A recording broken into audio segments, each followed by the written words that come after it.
nós católicos temos estas festas, com todo o seu folclore, as suas coisas, para bem, para mal, mas tudo isto vem do paganismo.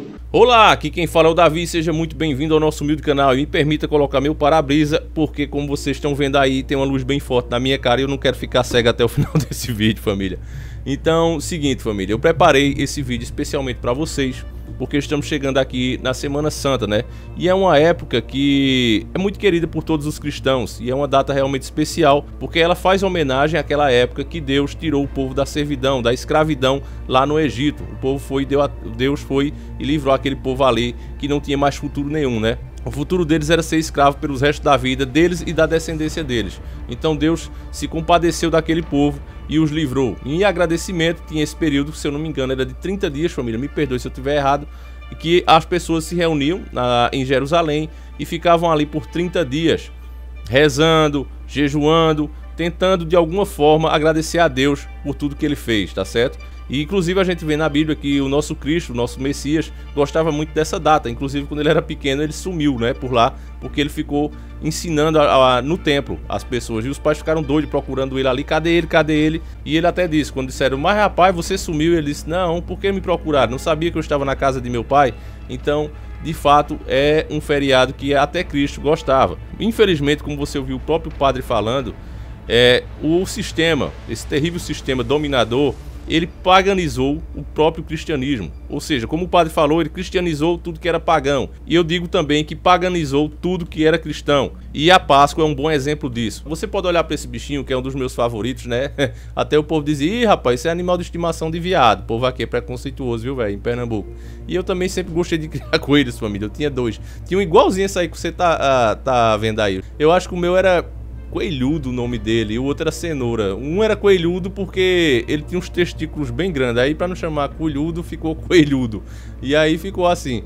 E eu tinha esses coelhinhos, né, e o pessoal dizia, ih, rapaz, isso é animal de estimação de viado. Aí é uma onda, mas eu nunca liguei pra opinião dos outros e criava meus bichinhos. Então, família, pra até quebrar esse clima, eu vou falar aqui de uma coisa engraçada. Há uns 25, hoje eu tô com 35, eu acho que eu tinha uns 8 anos, 7 anos na época. E veio um tio meu lá dos Brejos mesmo, e a gente tinha acabado de chegar da loja com os ovos de Páscoa, né? Porque criança, você sabe, é uma das datas favoritas, né? Porque é muito doce, os pais praticamente são obrigados a dar os ovos de Páscoa. E aí esse meu tio viu lá a gente com aqueles ovos e tava embalado tudo, mas tava dentro da bolsa. Aí ele disse, o que é isso? Pensa num bicho curioso, família, é o tal do matuto. E aí ele perguntou, né? O que é isso aí que vocês estão trazendo? Aí a gente disse, não, é uns ovos de Páscoa. Aí disse, ovo? Ele não sabia o que era ovo de Páscoa.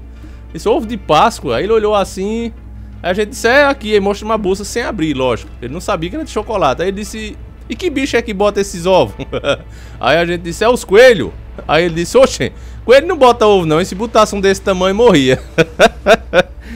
Então, família, hoje, na hora todo mundo riu, e eu até hoje lembro dessa cena, né, porque foi muito engraçada. E de fato ele era mais inteligente do que a gente, porque coelho não bota ovo, velho. Mas a gente engoliu isso desde pequeno. E quando a gente cresce num sistema onde isso é nos apresentado desde criança, a gente tem como normal. Qualquer pessoa que fala o contrário, a gente acha anormal, porque nós crescemos desde criança com isso.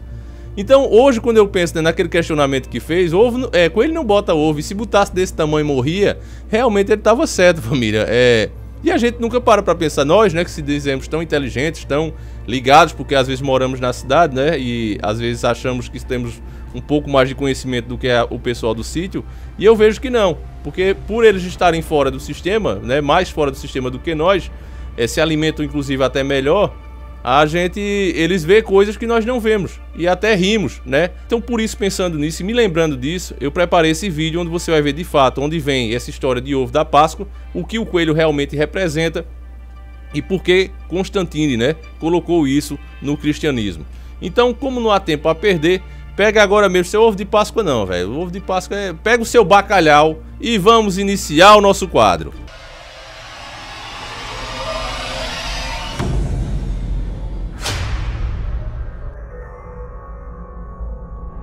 Bem, família, para você entender bem o que vamos falar aqui, nós precisamos voltar um pouco no tempo.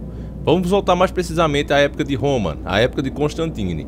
Aquele último imperador, ele sabia que de fato Roma estava no fim, aquele império romano estava com seus últimos dias contados.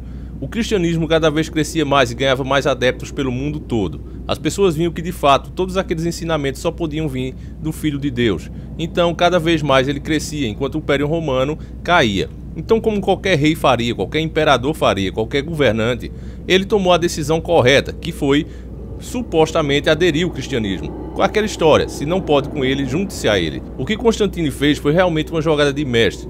Ele pegou toda aquela sociedade dele lá de Roma, que hoje se encontra o Vaticano, e aquele povo todo acostumado com as doutrinas pagãs, que não ia aceitar o cristianismo tão fácil assim. Aquele povo realmente tinha na sua cultura todas as festas pagãs e cultuações a deuses pagãos. Então ele foi e transformou tudo aquilo em cristianismo, como o próprio padre católico admite.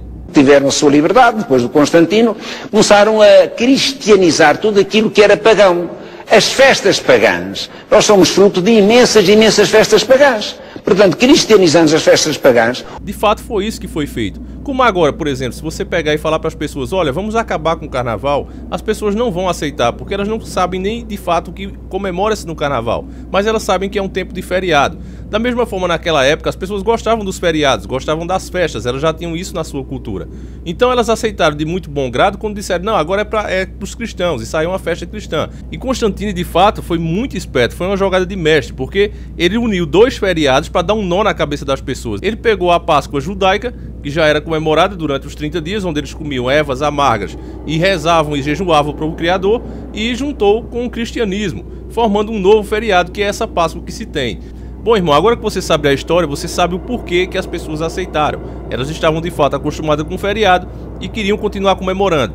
A bandeira que vai ser levantada nesse feriado para elas pouco importava, o importante era que continuasse com o feriado. E agora que você já sabe disso, vamos passar para a parte onde entra de fato o paganismo, de onde sai esse paganismo. Ele é até mais antigo, essa comemoração da Páscoa com ovos, ela é até mais antiga do que a própria comemoração da Páscoa judaica.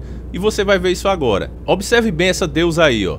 Ela se chama Ostera e observe que ela também está segurando um coelho.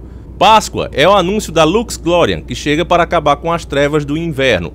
Uma antiga lenda babilônia conta que um grande ovo caiu do céu no rio Éufrates e que dele saiu a deusa Insta, também conhecida como Easter. Você vê que os ovos são chamados exatamente assim nos Estados Unidos.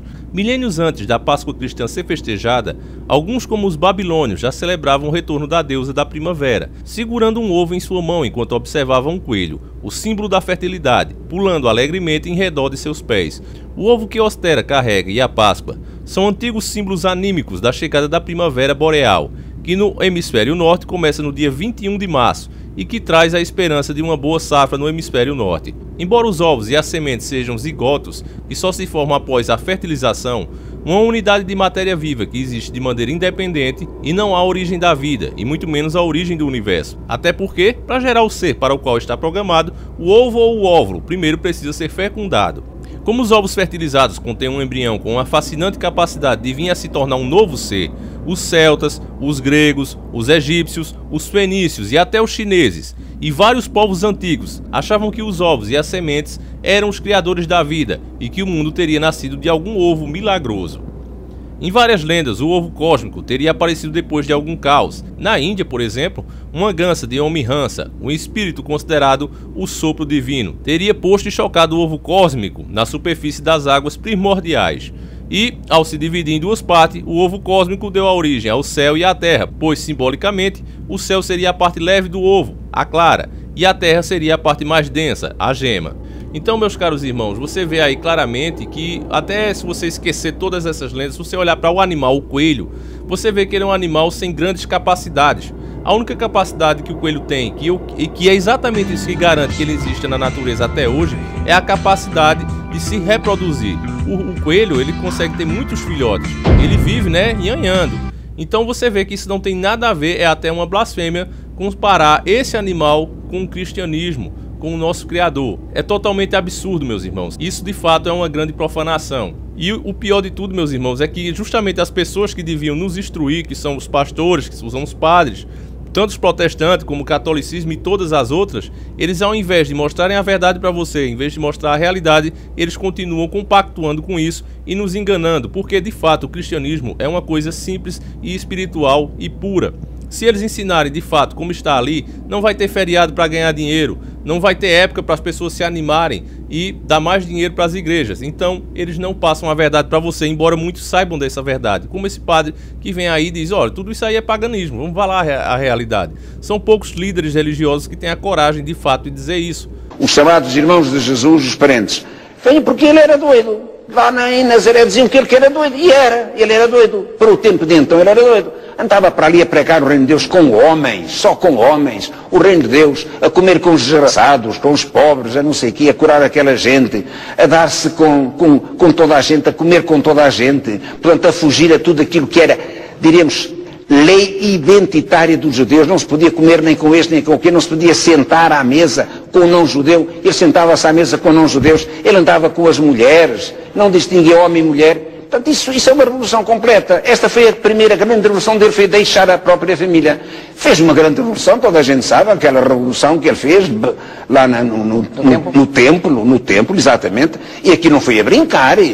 Quer dizer, aquilo é um ato profético. Nós dizemos lá, nós, em teologia, é um ato profético, mas de vez em quando roubamos a materialidade ao ato profético.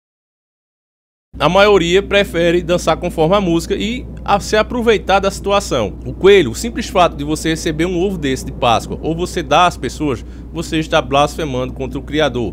A verdade é essa. Já que você quer dar algum chocolate à pessoa, dá, poxa, mas não dá em forma de ovo, porque você está de fato representando essa deusa e continuando com uma prática milenar, como você viu de várias e várias religiões e povos por todo o mundo. Isso não vai de acordo com o cristianismo, onde Deus disse, não terás outros deuses além de mim. Tá certo, irmão? Então eu sei que é chato a gente fazer isso, eu sei que é muito chato ir contra a maré. A gente acaba sendo aí, tá? Aquele cara chato lá, vem ele falar isso para tirar o meu gosto. Mas, infelizmente, irmão, é isso. Você tem que saber a realidade e saber de fato como as coisas acontecem. Se eu tenho esse trabalho aqui de ser o chato da história, então eu serei. Aí cabe a você decidir se você vai continuar com a prática pagã ou não. Eu sei que Deus diz que não levará em conta o tempo da ignorância. Então, eu acho que até o momento em que você não sabia disso, não tinha problema nenhum. Mas a partir de hoje, que você está sabendo a verdade, como eu, você agora deve se apartar disso. Sai fora, povo meu. É essa a palavra do Criador, tá certo, irmãos? Vamos lembrar de fato o que passou o nosso Messias e o que de fato ele queria que todos nós tivéssemos, tá certo? Então fica aí a nossa mensagem. Espero que você tenha gostado, espero que você tenha entendido e compartilhe esse vídeo para que mais pessoas, mais cristãos verdadeiros saibam a verdade e saiam dos enganos, tá certo, família? Fiquem todos com Deus, desejo a vocês um ótimo feriado, uma ótima semana, um abraço, a gente volta amanhã se assim o Criador permitir às 7h30, fiquem com Deus e sempre encarando o sobrenatural.